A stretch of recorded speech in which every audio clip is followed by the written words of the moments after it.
Gracias. Bien, pues me invitaron a hablar de la anticipación estratégica, entonces voy a empezar por el final, y es cuál es el escenario que podemos esperar en los siguientes 15 días en Latinoamérica en temas de gestión de riesgo y sobre todo gestión de riesgo estratégico. Como ustedes saben, los países han implementado unas largas y estrictas medidas de cuarentena ante la pandemia y eso realmente ha generado una serie de problemas y desigualdades que al final terminan materializándose en acciones violentas y sobre todo en el aumento de poder de algunos grupos delincuenciales. ¿Cuál es el escenario más probable entonces?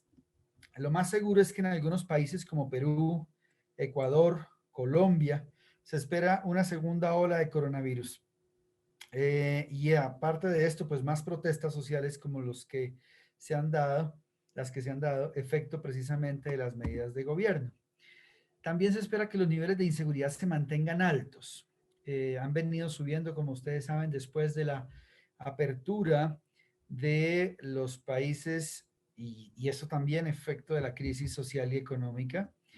Y también se espera que la actividad social se siga convirtiendo en tendencia, no solo en Perú con el cambio de presidente cada cierto tiempo, sino en varios países de la región. Mm, También las limitaciones para controlar en algunos países este fenómeno de coronavirus, junto con la estabilidad política, se espera que sigan causando retroceso en la inversión extranjera en la mayoría de sectores económicos. Ante esto, es muy importante que todos los gestores de riesgo, las compañías de seguridad, puedan concentrarse en hacer lo que nosotros llamamos vigilancia o monitoreo de futuro, y que ese monitoreo de futuro se enfoque mucho en varios puntos que les voy a comentar ahora, pero sobre todo en el avance del COVID-19, las medidas de control de los gobiernos, lo que va a impactar en el camino de político de la región y en el camino económico también de la región. Ok, ¿por qué empiezo por ahí? Como les comentaba, nuestro trabajo es hacer anticipación estratégica en varios países. Nosotros actualmente tenemos proyectos en varios países latinoamericanos y creamos nuestro propio modelo de cálculo de riesgo, y ahí me voy a concentrar un poco. Hasta hace unos minutos, porque lo actualicé antes de empezar, estos 10 actores o factores que les voy a comentar acá son los que han marcado lo que va a ocurrir en los últimos 3 meses y va a marcar lo que va a ocurrir en los siguientes 3 o 4 meses. Primero, la pandemia. Segundo, muy distante para algunos, pero ahora les voy a explicar cómo funciona esto, India. Tercero, Donald Trump. Cuarto, la tecnología que se está mejorando e implementando día a día en el mundo. La economía. Los Estados Unidos con su inestabilidad política. Algunas dinámicas de leyes que se están implementando en el mundo. Japón, las redes sociales y Canadá. Estos 10 resultan ser los actores y los factores más influyentes en los últimos 3 meses en un modelo de mundo que les explicaré en unos minutos que nos pueden ayudar a entender cómo funciona. Ahora, en términos de relaciones, cuando se relacionan algunas de estas variables con otras o algunos actores con factores, Trump y la pandemia es la relación más fuerte de estos modelos automatizados. Protestas y guerra, la segunda. Estados Unidos y Trump, la tercera. Suiza y Alemania. Irán y Trump. Trump y Estados Unidos, ya no Estados Unidos y Trump, sino Trump y Estados Unidos. Les explicaré cuál es la diferencia ahora. Nueva Zelanda y África del Sur o Suráfrica. Irán y Rusia y Singapur y Australia. Bueno, España y Alemania en el último capítulo. ¿Por qué nosotros monitoreamos todos estos factores? De hecho, son 200 actores y factores que se monitorean en tiempo real, recibiendo entre 10.000 y 12.000 informaciones por día en un modelo automático por un concepto que llamamos el efecto mariposa. El efecto mariposa del día de hoy es Alemania.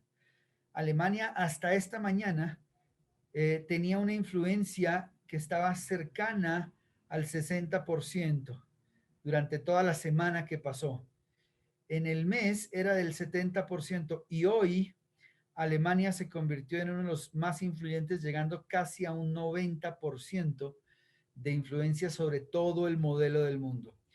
y aquí nuestra recomendación, y voy a empezar también en detalle a explicar el por qué, es ponerle cuidado a estos efectos mariposa, estas cosas que empiezan a ocurrir, pero que el lunes nos tendrán efectos en la seguridad, en la defensa, en la economía de todo el mundo y obviamente dentro de Latinoamérica. Para empezar en detalle, entonces, quiero recordar algo que las 200 personas que estamos acá conocemos de memoria estricta, pero que a veces olvidamos y es cómo anticipamos los riesgos. La mayoría de nosotros, sin saberlo o a veces sabiéndolo muy bien, reconocemos que hay tres momentos de atención del riesgo. Está el después, está el durante y el antes. Y obviamente lo ideal sería que siempre trabajemos en el antes con cualquiera de los modelos que conocemos, porque trabajar en el después implica o controlar salidas no conformes o hacer control de pérdidas. Trabajar en el durante, es decir, en el momento en el que los riesgos se están presentando, implica acciones correctivas y reacciones muy rápidas. Y trabajar en el antes normalmente implica algunos mecanismos de prevención, pero como yo le digo siempre a las personas con las que participo en este tipo de conferencias, si el fenómeno ya ocurrió, ya no es prevención. Y atención a esto que les voy a comentar, prevención no es solo capacitación, implica a veces intervenciones específicas. De hecho, yo les confieso también que yo casi ya no utilizo el concepto de prevención por la asociación que tiene ese concepto en la mayoría de países latinoamericanos con las campañas de información y con los procesos de capacitación. Utilizamos el concepto de anticipación o de neutralización específica. Ahora, este es uno de los estándares globales, tenemos las guías de ASIS, tenemos otros conocedores de los estándares de PASC, tenemos los mecanismos de OEA, hay múltiples doctrinas y lineamientos, sin embargo a mí me gusta hablar a veces del de ASIS, del de ISO, perdón, y la norma ISO 31000 porque es muy genérica y aplica para cualquier cosa. Como ustedes saben, un riesgo mínimo se trata entre el punto 2 y el punto 6. Perdón, entre el punto 3 y el punto 6. Es decir, mínimo se identifica un riesgo normalmente, luego se analiza, se evalúa y se trata. Y voy a concentrarme en este punto de la evaluación del riesgo. Esa es nuestra especialidad, es los cálculos de evaluación, pero no basados en lo que pasó ni en lo que está pasando, sino en lo que va a ocurrir. Por eso nos llamamos anticipación estratégica y por eso nuestra experiencia en esta área. Entonces aquí voy a hacerles una serie de preguntas. Yo suelo ser muy relajado con las presentaciones, utilizar ejemplos muy sencillos. Si bien realmente pudiera ser muy técnico, no me gusta hacerlo. Y entonces voy a utilizar una analogía y casi que abro micrófonos o abro el chat para que la gente me responda. Imagínense que vamos a ir a una fiesta, a un baile con la familia. La pregunta es, ¿con quién preferirías bailar? ¿Con la hija, que es tu novia, tu esposa? ¿Con la mamá o el papá, dependiendo de si eres hombre o mujer? ¿Con la abuela, la bisabuela, la tatarabuela o la tatarabuela? Quisiera escucharlos y además escuchar razones a favor y razones en contra.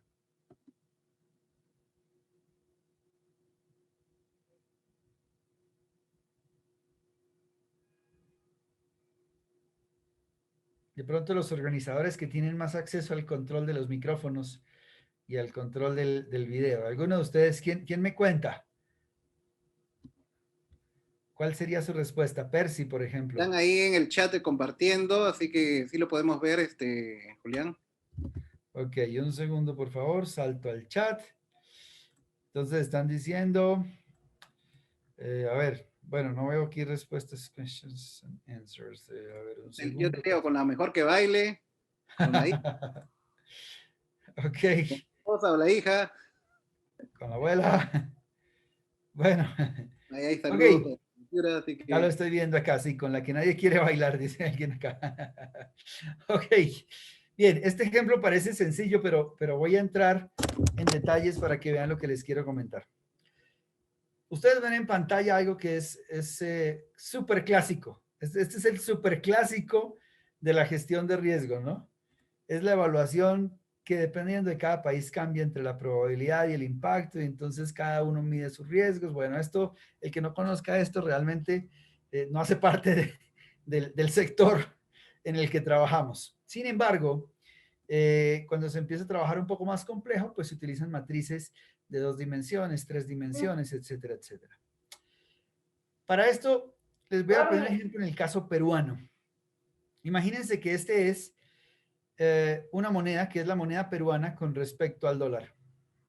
Y entonces aquí tenemos enero, tenemos febrero y tenemos marzo.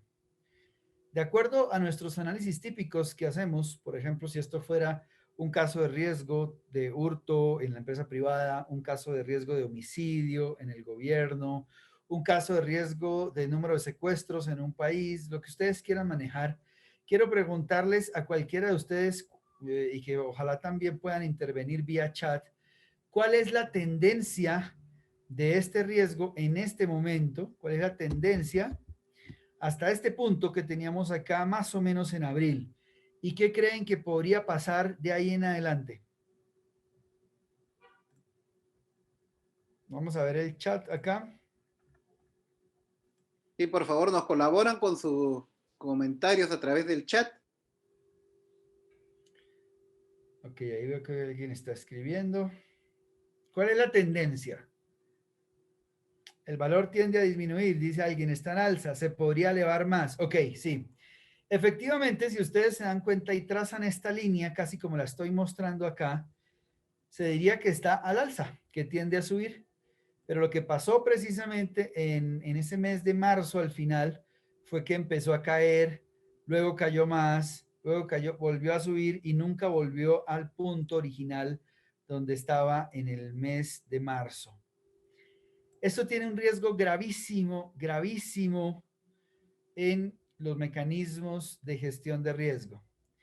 Y es que a este punto se le conoce como el cisne negro. ¿Qué es un cisne negro?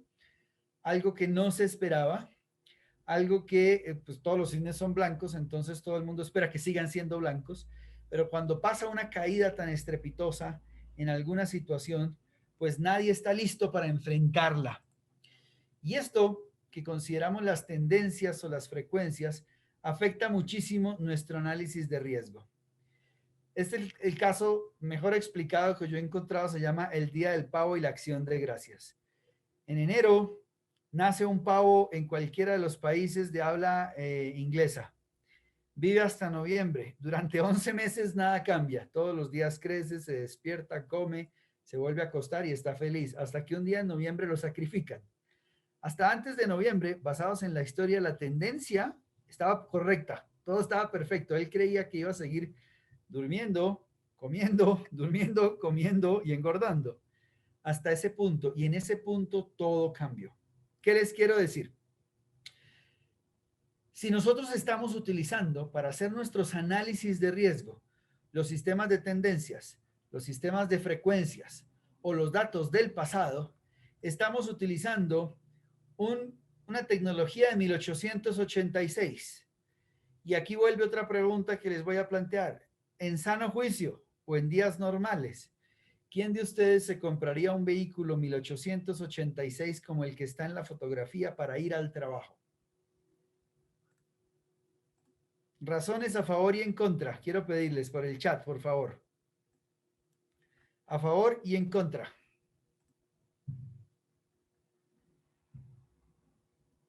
Luis Barrera dice que no, gracias, no lo comprarías. ¿Por qué, Luis? Alguien que diga que sí también, si nos da sus razones. Gerardo dice que depende de la distancia al trabajo. Aderly si es coleccionista, es una reliquia, es insegura, no es eficiente, exactamente. No sobrepasa más de 5 kilómetros por hora. Bueno, este vehículo que ustedes ven en pantalla es precisamente todo el resumen de lo que ustedes acaban de decir. Puede fallar mucho, no es funcional, podría ser muy caro, muy lento. Es un vehículo que se llama realmente el Daimler 1886. Y aquí hay un elemento que a mí me gusta plantear y es, si no compraríamos un instrumento, un vehículo 1886 para ir al trabajo, ¿por qué seguimos utilizando métodos hechos exactamente en 1886 para hacer nuestros cálculos de riesgo. En pantalla ustedes ven las teorías de probabilidad o de cálculo que se utilizan clásicamente para hacer los estudios de riesgo. Y la número 4 es la de John Venn, que incluye dos elementos bien interesantes que uno debería descartar de los análisis. El análisis frecuentista y la lógica del azar. ¿Qué es el análisis frecuentista? Si algo ya ocurrió, es muy probable que vuelva a ocurrir.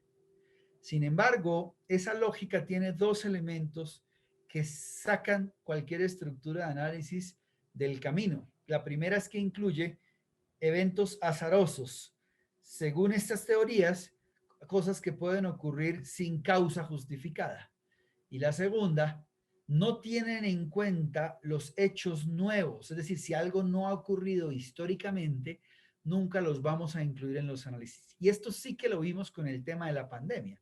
Ustedes vieron que la mayoría de países, incluyendo los países del primer mundo, como no tenían cifras reales ni datos reales de una pandemia, nunca estuvieron preparados para hacerlo.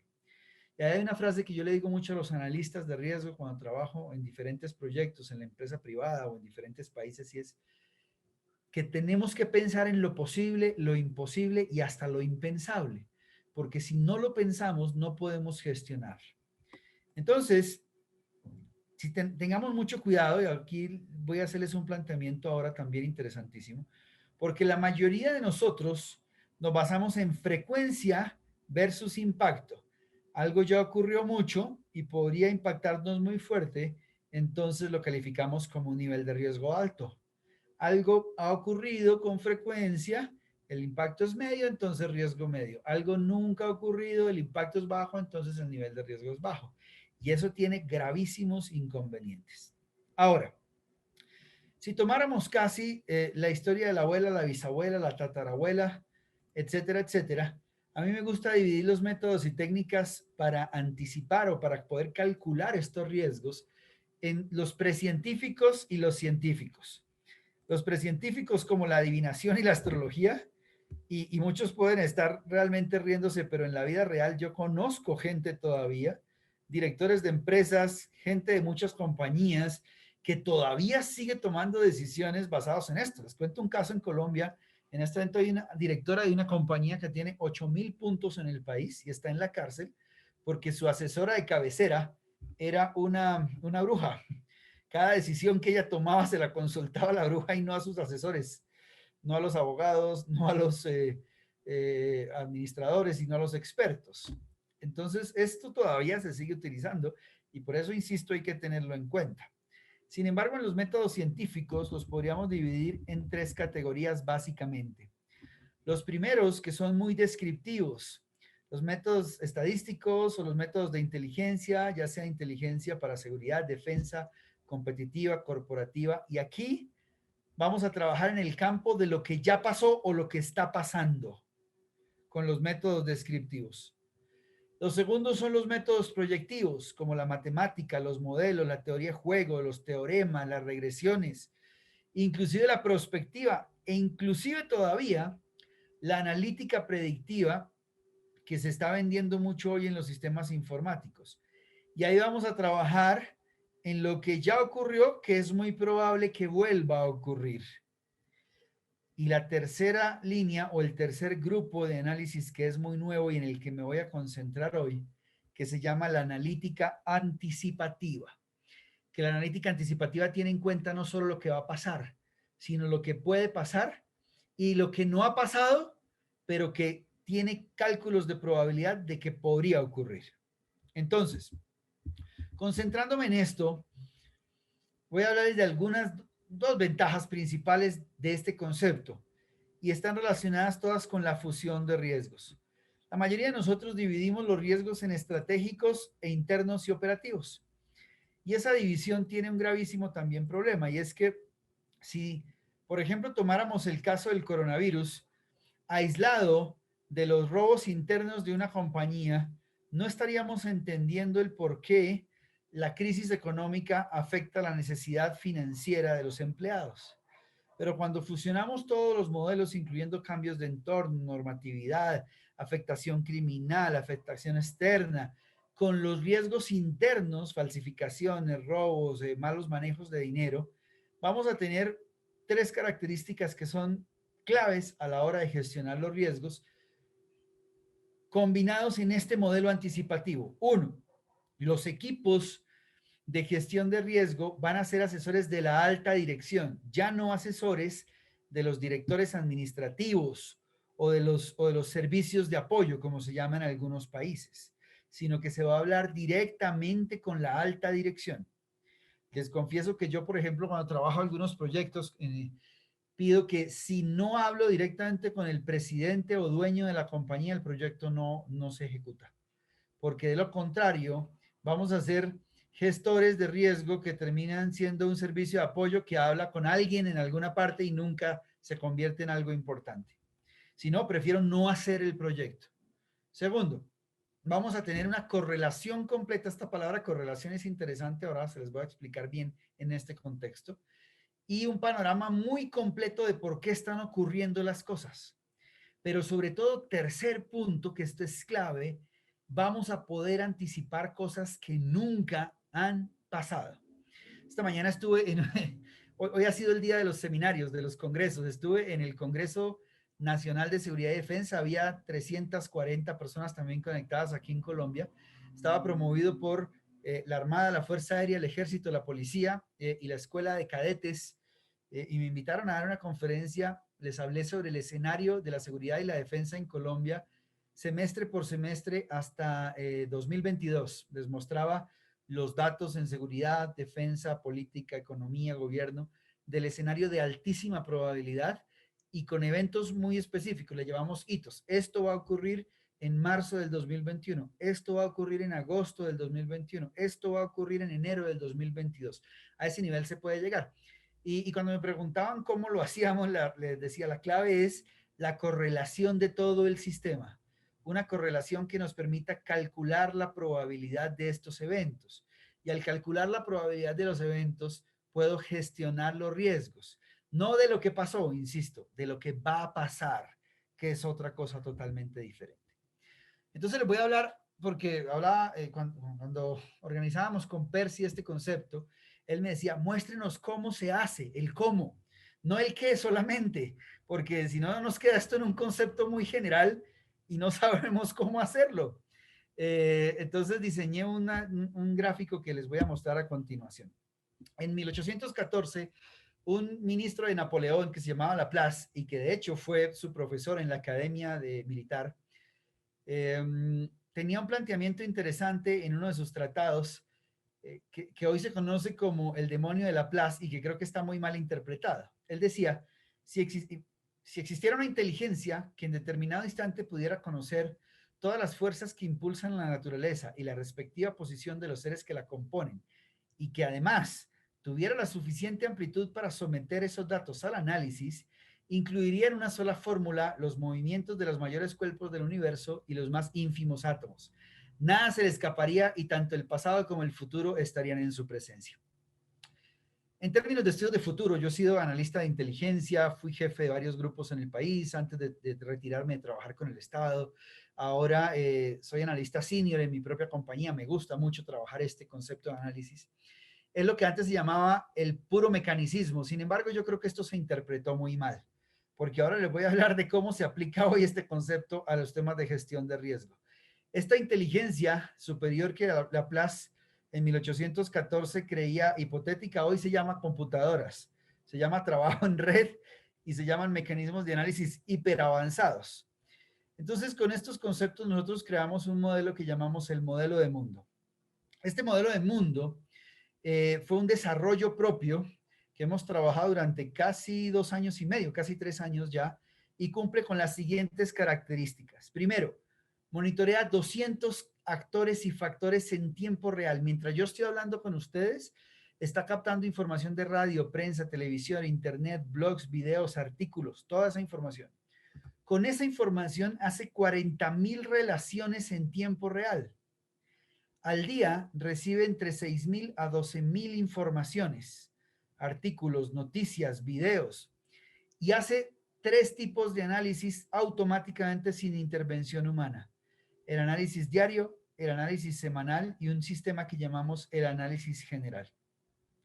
Con esa información, automáticamente calcula 89 septillones de escenarios, que significa 89 con 42 ceros detrás. Luego, convierte la información cada minuto en 1 millón de escenarios. En promedio, trabaja luego entre 60, cada 10 minutos, entre 60 y 100 escenarios, y al final nos dice cuál es el escenario más probable de lo que va a ocurrir en el siguiente día, la siguiente semana, más o menos. Y empieza a cubrir un estándar bien interesante, y es la efectividad. Tiene una efectividad actual del 91%, tiene un margen de error del 0.1 y un espacio abierto de 8.9% de probabilidad.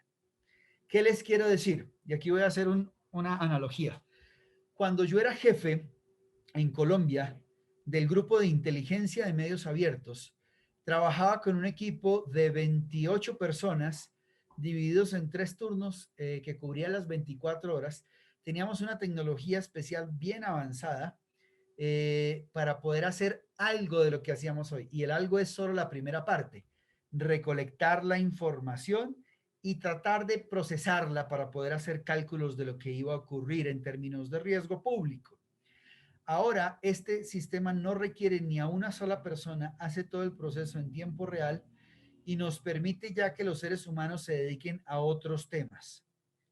¿Cómo lo hace el modelo? Entonces, imagínense la Internet como un sistema en el que se conecta todo el mundo bajo esa estructura de red y produce información. Al producir esa información, nosotros la llevamos y la combinamos con algunas características de experiencia, de análisis, manuales, documentos humanos que existen ya basados en nuestro core de negocio. Pero lo importante es que esta información luego va a un servidor en la nube, toma todos estos datos, le aplica automáticamente calidad de datos y les confieso que si un computador llegara a dañarse no tiene problema, trabaja sobre los servidores, sobre la misma red, vía internet, con redundancia. Entonces, sí, esto es un chiste, pero es real por el tema de gestión de riesgo. Si por alguna razón el edificio donde trabajamos, las oficinas o el internet se dañara aquí en Colombia, 1 minuto después podemos conectarnos desde cualquier parte del mundo y hacer que el modelo nos siga dando datos porque en la gestión de riesgos se estudió ese tipo de redundancias que eran necesarias. Ahora, desde el sistema en la nube, con los servidores en la nube, el modelo empieza a hacer relaciones, esas 40,000 relaciones que les comentaba en tiempo real, y nos empieza a mostrar ese efecto mariposa que les explicaba o que les puse en pantalla al principio. Esto va a ocurrir. En Alemania está ocurriendo algo y nos va a impactar en los siguientes días. Anticípese y busque un poco más de información de Alemania, porque Alemania puede generar una dinámica crítica que genere un efecto dominó y que al final termine impactando a Perú, termine impactando a Colombia unos minutos, horas o días después. Este efecto mariposa para nosotros es clave en gestión de riesgo, porque el efecto mariposa normalmente se basa en cosas que no han ocurrido, sobre las cuales no hay estadísticas, sobre las cuales no hay información previa. Y como no existe, normalmente se nos escapa del radar de la gestión de riesgos. Con esa información, entonces, lo que hacemos es que, ahora sí, con una intervención humana, se hacen unos cálculos pequeños y el sistema determina los escenarios posibles y probables y al final las estrategias de operación. Ahora, ¿para qué lo utilizamos hoy? Para inversión en la bolsa. Porque resulta que nos cansamos un poco de que y ustedes lo conocen como gestores de riesgo, le decíamos a la gente, esto va a ocurrir y no nos hacían caso. Le decíamos a los ministros, a los presidentes de gobierno, a los directores de las compañías, va a pasar esto en una semana, en un mes, en 2 años, en 3 años, y nadie tomaba decisiones y sufríamos lo que nosotros llamamos el conflicto del analista, ¿no? El dilema del analista. Y es un poco sufrir en silencio, mostrando y sabiendo lo que va a pasar, pero también viendo que pareciera que estuviéramos predestinados y nada cambiara. Entonces nosotros utilizamos estos modelos hoy para diferentes inversiones, pero también para asesoría es en paralelo a nuestros clientes en seguridad, defensa, finanza, negocios, industria, porque al ser un modelo de mundo nos muestra lo que va a empezar a ocurrir en horas, días, semanas o meses en diferentes partes del mundo.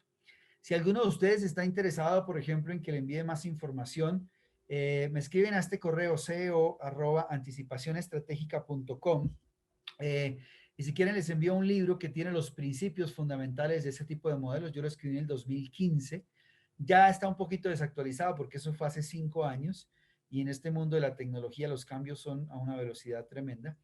Pero en ese libro de Hannibal, cómo se anticipan los verdaderos estrategas para lograr ventajas competitivas, se explica un poco este nuevo concepto de cómo gestionar el riesgo, cómo manejarlo, sobre todo basado en el riesgo futuro.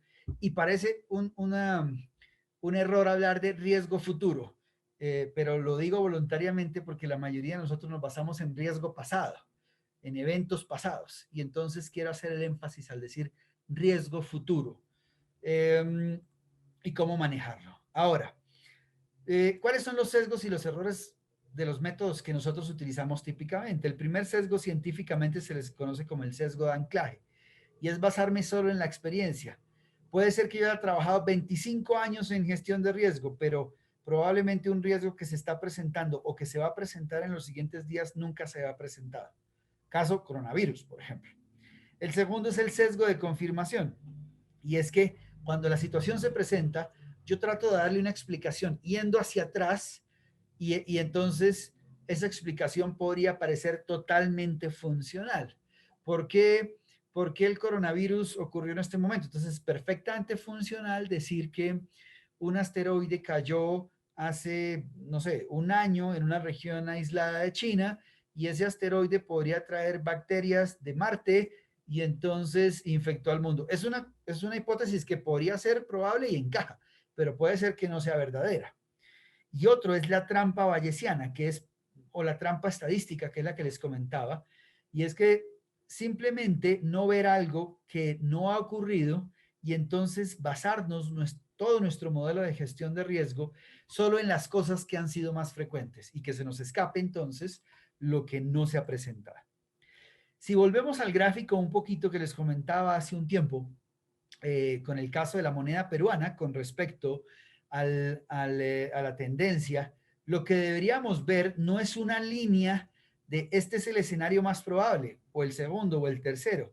Deberíamos analizar todos los escenarios posibles y con base en eso luego sí calcular el escenario más probable. Pero la verdad es que hacer estos cálculos de riesgo ya no se pueden hacer a mano porque en algunos casos hay millones y millones de escenarios que hay que tener en cuenta para poder hacerlo. Entonces, hace unos años nosotros diseñamos una serie de software. Tenemos actualmente 3 muy operativos que se han aplicado en estos casos que les voy a comentar, en estos casos reales, en algunas situaciones muy específicas. Por ejemplo, trabajamos durante casi 2 años con el programa de USAID o USAID, como le decimos en la mayoría de países de Latinoamérica, anticipando los riesgos en 450 municipios de un sector del país en Colombia, donde ellos operaban directamente. Esos riesgos como los homicidios, las lesiones, los robos, las pérdidas de equipo, nos permitieron crear un modelo de 32 variables y con eso que el sistema automáticamente hiciera los cálculos para anticipar acciones criminales en zonas, días y horas. Esta mañana me acuerdo que alguien me preguntaba, pero usted cómo dice que el grupo ilegal ELN en Colombia va a adelantar acciones en 4 ciudades, Cartagena, Barranquilla, Medellín, Bogotá y Bucaramanga, acciones terroristas en el primer trimestre de 2022. ¿Cómo llegó a ese cálculo? Era una pregunta muy específica.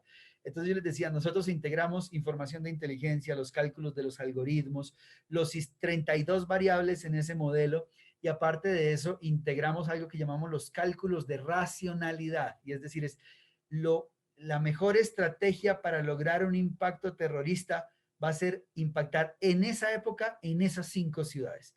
Lo que pasa es que ya no lo hacemos manualmente como lo hacíamos hace unos años cuando yo era analista u oficial de inteligencia, sino que ahora el sistema hace automáticamente esos cálculos y está calculando y recalculando todo el tiempo. Como les decía, mientras yo voy hablando, se va recibiendo más información y estos cálculos se van rehaciendo con unos algoritmos específicos. Otro caso, por ejemplo, con la misión de paz de la OEA en Colombia, calculamos más de 150 hitos hasta 2022 también, y estos 250 hitos tenían como objetivo anticipar la situación política de seguridad y defensa de Colombia con respecto a otros países. Este es un caso interesantísimo, que es un caso de secuestro, de extorsión, perdón. Tuvimos un cliente muy importante, no les puedo decir el nombre por obvias razones, por acuerdos de confidencialidad, pero estaba siendo extorsionado y el caso se movía entre México, Estados Unidos, España y aquí Colombia. Cuando se hizo la negociación, porque el cliente no quería que las autoridades supieran la situación, pero tampoco quería hacer público el caso porque era vergonzoso lo que podría conocerse. Nosotros hicimos los cálculos de todos los escenarios que se podían presentar en la negociación, determinamos los más probables y con base en eso utilizamos una estrategia de neutralización anticipada. Es decir, bloquearle a los extorsionistas las razones en las que estaban desarrollando la extorsión, y calcular inclusive hacia dónde se iban a mover después de la negociación y bueno, una cantidad de efectos bien interesantes. Al final el resultado es que nunca se pagó el dinero, se neutralizó la amenaza de la extorsión y la información que se tenía se recuperó sin intervención ni siquiera del propio gobierno. Ahora, ¿cómo hacemos esto? Y aquí les tengo algunas noticias. Primero tenemos 3 software, como les comentaba. El primero que se diseñó más bien, se diseñó en el 2015, se llama Hannibal y básicamente lo que nos permitió en esa época, y todavía lo usamos mucho, fue llevar esos procesos que antes se llamaban de prospectiva. Algunos de ustedes conocen muy bien el concepto, la prospectiva o el foresight, llevar esos procesos de meses de trabajo a algunas horas. Hannibal permite hacer un ejercicio en 3 a 4 horas muy completo y anticipar semanas, meses o hasta años de trabajo.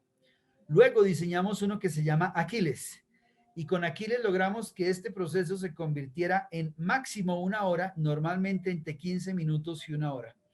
Y luego diseñamos un modelo que se llama GEA, que es el que les acabo de explicar, y que GEA en tiempo real, cada minuto está haciendo el proceso que les confieso que en el 2007 y 2008, siendo jefe del grupo de estudios estratégicos, yo tenía que gastar alrededor de 8 meses con un equipo todos de expertos en maestrías, con doctorados, liderando esos equipos de análisis para ver qué era lo que iba a ocurrir y basados en lo que iba a ocurrir, pues gestionar los riesgos públicos, ¿no?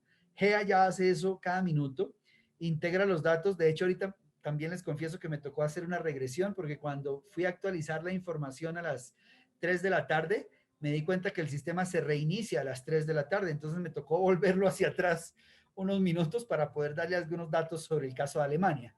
Y se reinicia a las 3 de la tarde porque la bolsa empieza a operar normalmente a las 4. Entonces, tuve que hacer algunos pequeños ajustes para poder darles datos actualizados hacia 10 minutos. Pero con toda esta información, entonces, lo que nosotros solemos integrar, y aquí voy a quitar un poco la pantalla para poder ir hablando, o les dejo mis datos, es un modelo totalmente diferente de gestión de riesgo. Insisto, para mí el concepto de riesgo futuro es hasta un error técnico, porque riesgo es algo que no ha ocurrido, se supone, ¿no? Originalmente. El riesgo es algo que no ha ocurrido. Si algo ya ocurrió, se le llama evento crítico, evento riesgoso, evento materializado, depende de la doctrina, la línea que sea, si es ASIS, si es ISO, si es BASC, no importa. Pero para mí es una tontería decir riesgo futuro, sin embargo, sigo insistiendo en ese concepto de riesgo futuro, porque sé que 99 de cada 100 de nosotros hacemos los cálculos de riesgos basados en datos del pasado, en datos de cosas que ya ocurrieron, en estadísticas, en situaciones que se presentaron como frecuentes.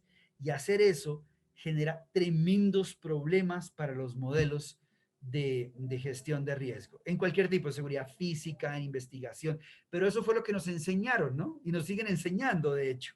Entonces, el planteamiento fundamental, y me devuelvo al principio un poco, es, estos son los escenarios que vienen para la siguiente quincena.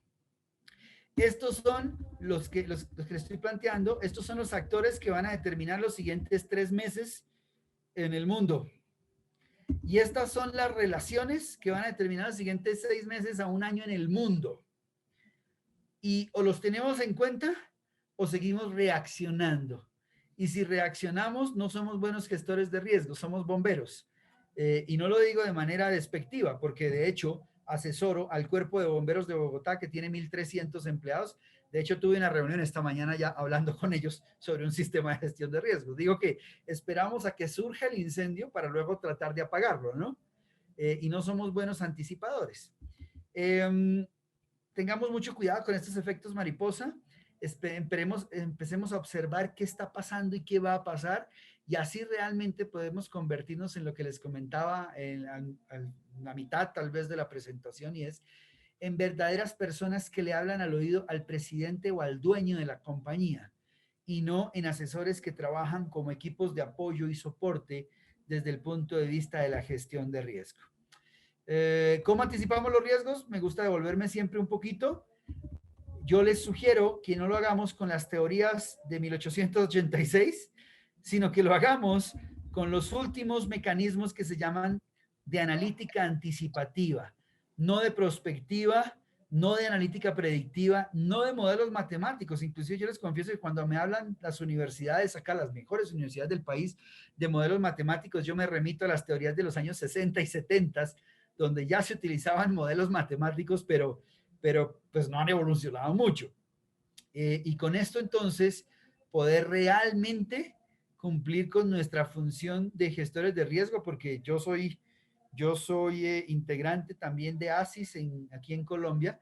De hecho, originalmente me había escrito era en Estados Unidos para poder tener información directa de Estados Unidos, pero creo que podemos hacer grandes saltos evolutivos, y esta es mi conclusión, grandes saltos evolutivos en la forma como estamos gestionando el riesgo. Porque si vamos al punto central, y aquí también me devuelvo un poquito a una diapositiva que ya había presentado, básicamente el centro para mí del modelo de la gestión de riesgos no es ni siquiera el tratamiento, no es ni siquiera el análisis, ni la identificación del riesgo, porque si no tenemos información anticipativa, vamos a identificar un riesgo del pasado, vamos a hacer análisis de riesgo del pasado y vamos a tratar riesgos del pasado, que es probable que ni siquiera se vuelvan a presentar. La clave para nosotros es la evaluación del riesgo, saber lo que va a pasar con altísimas tasas de efectividad. Utilizar esa analítica anticipativa para decir con un 90% de probabilidad, esto es lo que nos va a pasar, y nos va a pasar este día y a esta hora. Y con eso, tratar, y lo estoy diciendo súper técnicamente, tratar de que los decisores eviten esos riesgos con jugadas anticipadas. Tratar no significa lograrlo siempre, porque en las empresas y en los gobiernos faltan recursos, falta interés, falta decisión política, ¿cierto? Falta una serie de cosas que a veces evitan que se pueda hacer un verdadero proceso de tratamiento de riesgo, pero por lo menos tratarlo es parte de nuestro trabajo y ojalá lograrlo. Yo voy a hacer mi intervención hasta acá porque ya me quedan 10 minutos, voy a abrir espacios para preguntas, y tengo mis dedos listos y mi computador para presentarles diferentes casos de la vida real o informaciones que se necesiten para tratar de salir un poco de la teoría y de esta práctica general de cómo lo hacemos. ¿Les parece? Listo, Julián, están las preguntas en el chat, han ido los participantes escribiendo. ¿Tienes algunas? Si deseas te ayudo o la vas leyendo. Si me ayudas, por favor, como moderador, y yo voy buscando de pronto algunas presentaciones previas para mostrarles casos reales. ¿Les parece? Pues mira, una pregunta de María Teresa Septién. ¿El modelo de anticipación estratégica se puede utilizar en cualquier país de Latinoamérica? Sí, de hecho lo podemos utilizar en cualquier parte del mundo, porque ustedes recuerdan, tenemos por ahora 200 actores y factores a nivel global, y esos modelos, si llegase la necesidad de construirse, nosotros tenemos la tecnología para construir en 2 días cualquier modelo hiper específico. Me refiero a, por ejemplo, Coca-Cola nos ha pedido que hagamos un modelo para Coca-Cola México, 3M para los países que tiene presencia, que son Perú, Ecuador, Colombia, eh, Bolivia y Uruguay. Entonces se hace un modelo que recolecte todos esos datos, los analice, los integre y nos vaya dando alertas tempranas escenarios, efectos mariposa, todo solo para ellos, y la respuesta es que solo debería, si fuera de ceros, no empezaríamos de cero, pero si fuera de ceros, podría construirse en alrededor de 2 días. Wow. Pregunta de Joel Garay. ¿La anticipación de eventos futuros es dinámico? Totalmente dinámico. Yo por eso les decía, este es el escenario a hoy, pero puede ser que en 2 horas surja una guerra en Kazajistán contra Armenia, la guerra se salga de madres allá, termine metiendo a Rusia por un lado, que es lo que está pasando, ustedes seguramente están monitoreando como gestores de riesgos de conflicto, por un lado termine metiéndose a Rusia, por otro lado a Turquía, por otro lado a Estados Unidos, se arme un conflicto regional y cambie las prioridades de todo el mundo, y eso probablemente nos enteraríamos en el modelo el día lunes en las noticias del mediodía.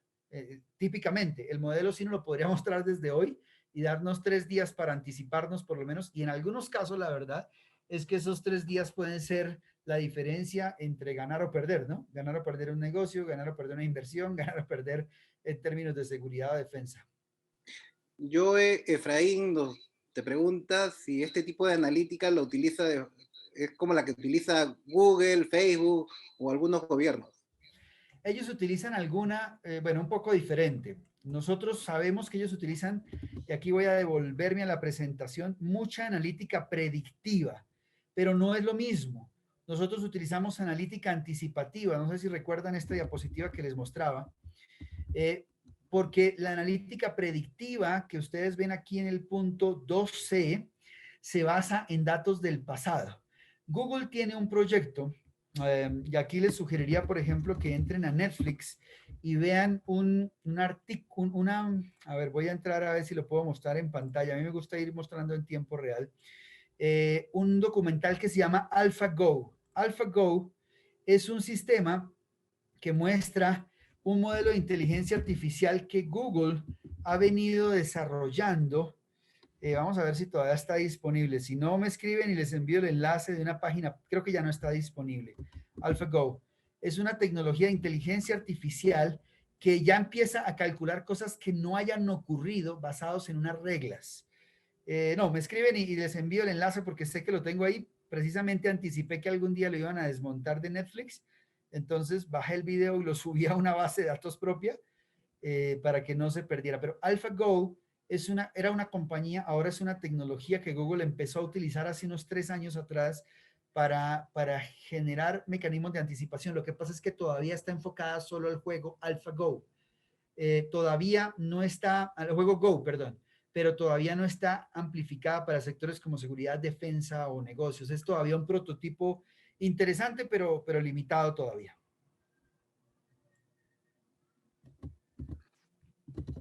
A ver, seguimos con las preguntas.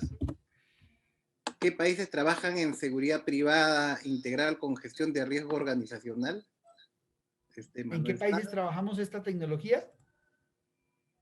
Bueno, podríamos derivarlo así, se entiende así, ¿no? ¿En qué países está presente lo que estás proponiendo? Pues miren, nosotros, a ver, voy a utilizar una propuesta aquí de hecho, estos días estaba haciendo un documento que me pareció interesante y es en donde, en donde hemos trabajado parte de estas tecnologías. Entonces, esta es la respuesta que tenemos para ustedes aquí en pantalla. Hemos trabajado en Canadá, con algunas conferencias en Estados Unidos, en México, en Nicaragua, en Costa Rica, en Colombia, en Venezuela algo, en Ecuador, en Perú, Bolivia, en Argentina, en España, y con 3 organizaciones internacionales, Ameripol, que es la Asociación de Policías de Latinoamérica, la OEA, y COLATCA, que es la Comunidad Latinoamericana de Consultores y Asesores en Gestión de Riesgos y Seguridad.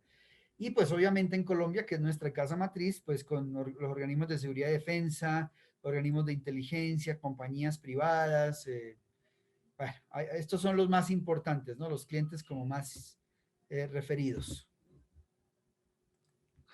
Una pregunta más sobre qué tanta inversión se necesitaría para un modelo hiperespecífico. Pues la verdad no mucha, ¿saben?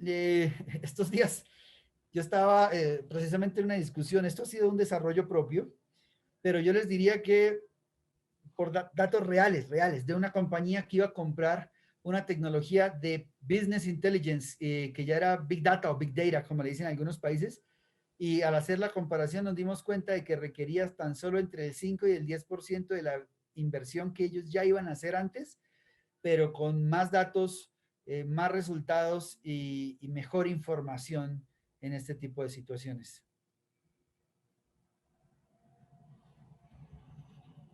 A ver, ¿el modelo emplea inteligencia artificial o machine learning? Pregunta Luis Vela. Sí, tiene algunos elementos de aprendizaje, por ejemplo, de aprendizaje de máquina. Por ejemplo, no, y esto se une con una respuesta que les di hace unos minutos. No es lo mismo hablar de un escenario probable hoy que hablar de ese probable escenario mañana, porque el sistema no solo está recolectando los datos, sino que va aprendiendo todo el tiempo. Y al aprender nos determinan nuevos actores y nuevos factores. De hecho, en una versión posterior, nosotros estamos investigando la tecnología de Google, que se llama TAPAS, que es una tecnología de reconocimiento del lenguaje natural basada en inteligencia artificial. ¿Por qué? Porque hoy recibimos digamos que 10.000 informaciones por día, pero ni la máquina ni nosotros pueden leerla. Las analiza, busca patrones y las relaciona. Pero si logramos incorporar esta tecnología que se llama TAPAS de Google, de inteligencia artificial, sí esperamos que la tecnología tenga la capacidad de leer las 10.000 noticias por día y buscar elementos más allá de las relaciones que nosotros hemos programado para que se busquen hoy, y que inclusive nos vaya retroalimentando el modelo cada vez más. Mira, hay algunos saludos, algunas recomendaciones de películas. Enrique Tapia manda saludos y dice muy buena información. Otra buena película sobre el tema de social media, Dilema. Veamos si sigamos viendo las preguntas.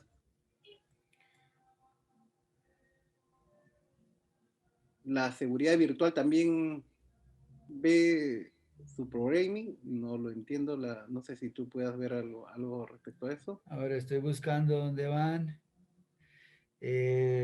Sí, eso se puede aplicar no solo a seguridad. De hecho, es que a mí el concepto de seguridad ya me parece limitante, ¿no? Yo lo aplicaría a gestión de riesgo, que es el concepto como más profundo, y desde ahí lo llevaría a cualquier tipo de seguridad a personas, instalaciones, información, riesgo reputacional o como se le llama en algunos casos de también seguridad física, depende de la doctrina, pero desde el concepto de gestión de riesgos se puede gestionar riesgos en negocios, en gobiernos, en proyectos, en cualquier cosa. Cuando veníamos conversando sobre tu presentación, bromeamos sobre adivinar el futuro. Y como que era con algo, con herramientas concretas con las cuales uno podría llegar a ese nivel de predictibilidad. Ya estamos en los minutos finales, te pediría en los últimos 5 minutos tratar de hacer un resumen y un mensaje final para todos nuestros asistentes. Bien, gracias, Percy. Pues bien, mire, yo creo que el mundo de los estudios manuales y de los documentos clásicos de consultoría, especialmente en la gestión de riesgos, se está empezando a acabar. Y se está empezando a acabar porque o usamos tecnologías de avanzada o alguien las va a usar. Este es el planteamiento que yo hago siempre, ¿no? Alguien las va a usar y al usarlas, las respuestas son más rápidas, más baratas, más específicas. Esto es como la diferencia entre los modelos pre-internet y ahora el mundo post-internet, ¿no? En los modelos pre-internet o pre-computadoras, por decirlo así, todo parecía que dependía de una sola persona, que era una persona muy hábil, muy capaz, casi genial para lograr ciertos resultados. Ahora todo parece que depende de las computadoras, las tecnologías y las capacidades. Sin embargo, mi forma de ver es que es una combinación. Cuando alguien me preguntaba un día, ¿y esas tecnologías van a reemplazar al ser humano? Yo le dije, no, no, no, todo lo contrario. Van a automatizar esto que el ser humano no puede hacer porque es muy difícil para él hacer 40.000 cálculos por minuto y le van a dejar la verdadera estrategia al ser humano, que eso todavía no lo pueden hacer las máquinas y pasarán años para que esa inteligencia artificial que hasta ahora está empezando a surgir pueda hacer estrategia. Lo que sí es verdad es que yo tenía en el 2007 y 2008 28 personas para hacer esto y ahora el sistema lo hace automáticamente. Entonces, la capacidad, yo diría que aquí hay 3 o 4 conclusiones. Primero, estas herramientas potencian la capacidad del ser humano, número uno.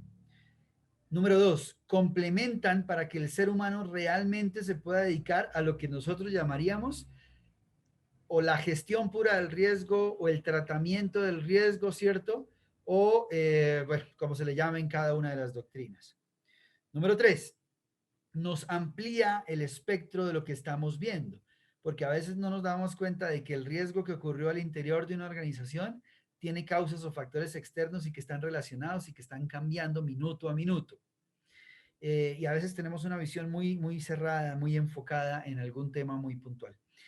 Y si tenemos esa capacidad, entonces, no nos dedicamos a tareas meramente mecánicas y automáticas como determinar la probabilidad de un riesgo o decir si es alto, medio o bajo, o decir o llenar documentos de Word, como digo yo, sentarnos a llenar documentos de Word para escribir algo que realmente nadie va a leer mucho, pues lo que podemos hacer es potenciar la verdadera gestión de riesgo y hacer algo que es muy interesante y es empezar a hacer que la gestión de riesgo sea una actividad de resultados y no de medios, como se dice en algunos países, porque en la mayoría de países la gestión de riesgo es de medios, no de resultados. ¿Qué quiere decir? Que si hacemos una evaluación de riesgo sobre el riesgo de homicidio, nosotros hoy no podemos garantizar que el homicidio no se presente, porque es una actividad de medios.